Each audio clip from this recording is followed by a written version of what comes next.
Hello दोस्तों, उम्मीद करता हूँ आप बिल्कुल स्वस्थ होंगे और खुश भी होंगे क्योंकि आधी टेंशन तो ये सुनकर दूर भाग गई होगी कि अब एग्ज़ाम मई में होंगे। मतलब प्रिपरेशन करने के लिए 2 महीना एक्स्ट्रा मिलेगा। बहुत बढ़िया। लेकिन आपने ये सोचकर के एक्स्ट्रा टाइम मिला है, ढीला बिल्कुल नहीं पड़ना है। आपने पहले की तरह बिल्कुल अच्छे से तैयारी करनी है और अपने एम को और हाई करके और भी ज़्यादा मेहनत करना है। सो दोस्तों, आज हम सीखेंगे न्यूमेरिकल एग्ज़ाम में कैसे अटेम्प्ट करना है। ये इस वीडियो का सेकंड पार्ट है। उम्मीद करता हूँ फर्स्ट पार्ट आपने देख लिया होगा।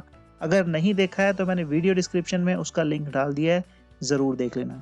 सो दोस्तों, ये जानने के लिए कि अटेम्प्ट कैसे करेंगे, हम ये देख लेते हैं न्यूमेरिकल एक्चुअल में होता क्या है। न्यूमेरिकल दोस्तों एक स्टेटमेंट है जिसके अंदर हमें कुछ डाटा गिवन होता है। गिवन डाटा वो होता है जो नोन डाटा होता है जिसके बारे में हमें मालूम है, और कुछ डाटा हमें गिवन होता है जो हमें निकालना होता है जिसको हम बोलते हैं अननोन डाटा।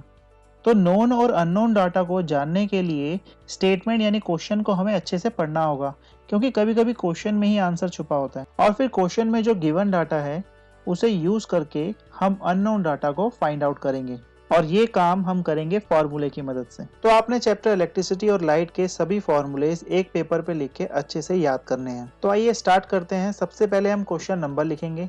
क्वेश्चन को अच्छे से पढ़ने के बाद हमें पता चलेगा कि उसमें गिवन डाटा क्या है और क्या फाइंड आउट करना है। अगर न्यूमेरिकल लाइट चैप्टर से है तो आपको क्वेश्चन पढ़ के पता चल जाएगा कि किस टाइप का लेंस या मिरर है, वो आपने गिवन से पहले मेंशन करना है।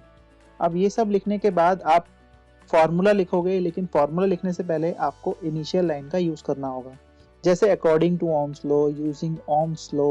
उसके बाद हम यहाँ एग्जामिनर को ये इंफॉर्मेशन देंगे कि हमें फॉर्मूला याद है। फिर हम फॉर्मूला लिखेंगे और फॉर्मूला लिखने के बाद उसको रेक्टेंगुलर ब्रैकेट में एनक्लोज कर देंगे।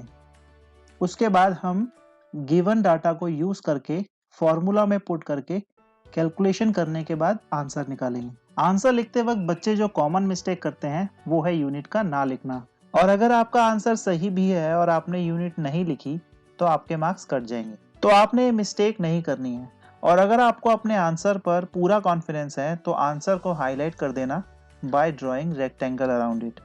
यहाँ मैं आपको एक बार फिर बता रहा हूँ कि यूनिट मेंशन करना मत भूलना। और अगर आपका numerical chapter 10 light reflection and refraction से है तो आपको यूनिट के साथ साथ साइन कन्वेंशन का भी खास ख्याल रखना है। जब आपका आंसर आ जाए तो आपको क्लोजिंग लाइन लिखनी है। Focal length of the given lens is 25 centimetre, ये क्लोजिंग लाइन है और इसको आप रेक्टेंगल में एनक्लोज कर दोगे। न्यूमेरिकल को देख के ना कुछ स्टूडेंट बहुत परेशान हो जाते हैं और डर जाते हैं, और इसी डर की वजह से कुछ बच्चे इन्हें अटेम्प्ट ही नहीं करते। तो ऐसा आप बिल्कुल मत करना। अगर आपको न्यूमेरिकल नहीं भी आता है तो भी उसकी स्टेटमेंट पढ़ के यानी क्वेश्चन पढ़ के आपको गिवन डाटा क्या है आसानी से पता चल जाएगा, और आपको ये जानने में भी ज़्यादा प्रॉब्लम नहीं होगी कि इसमें फॉर्मूला कौन सा यूज़ करना है। तो अगर आप गिवन, टू फाइंड और फॉर्मूला भी लिख दोगे तब भी आपको कुछ मार्क्स मिल जाएंगे।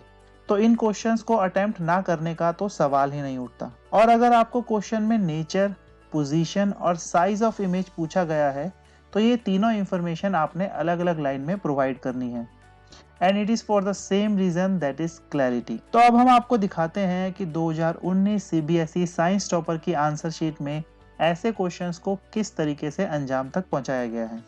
सबसे पहले आप देख सकते हैं यहाँ मिरर टाइप मेंशन किया गया है, उसके बाद given and to find, then initial line, उसके बाद फॉर्मूला लिखा है, फिर गिवन डाटा को फॉर्मूला में पुट किया और गिवन डाटा के साइंस को ध्यान में रखकर सही से कैलकुलेशन की, और फिर हमारा फाइनल आंसर आया।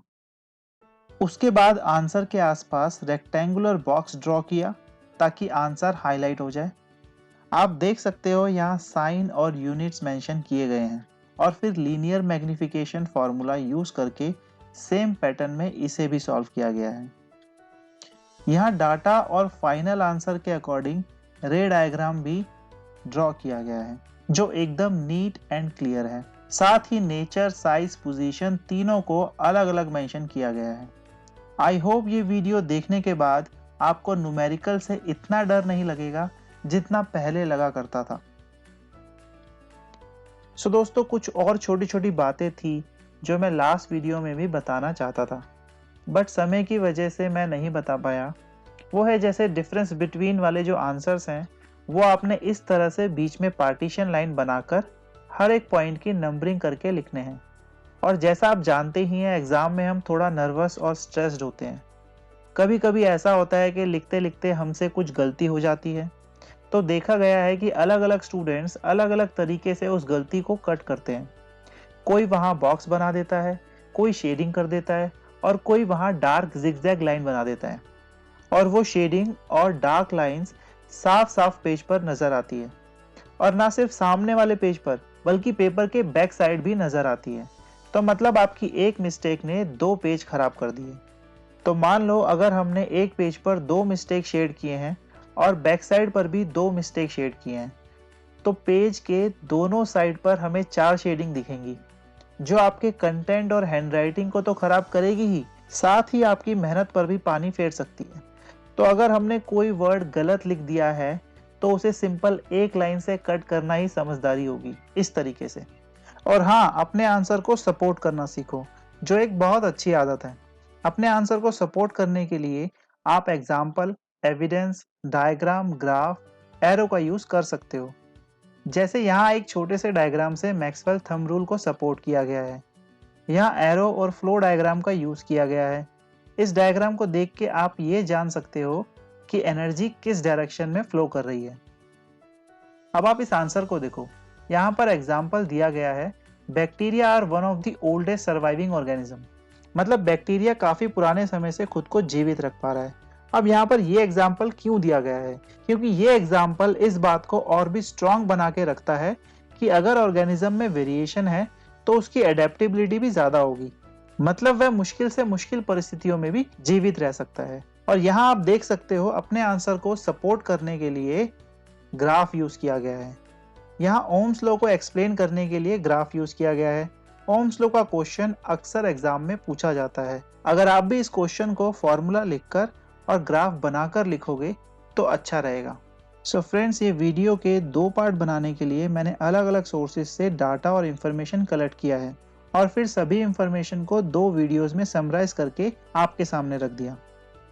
सो अगर आप इस वीडियो से कुछ सीख पाए हो तो प्लीज़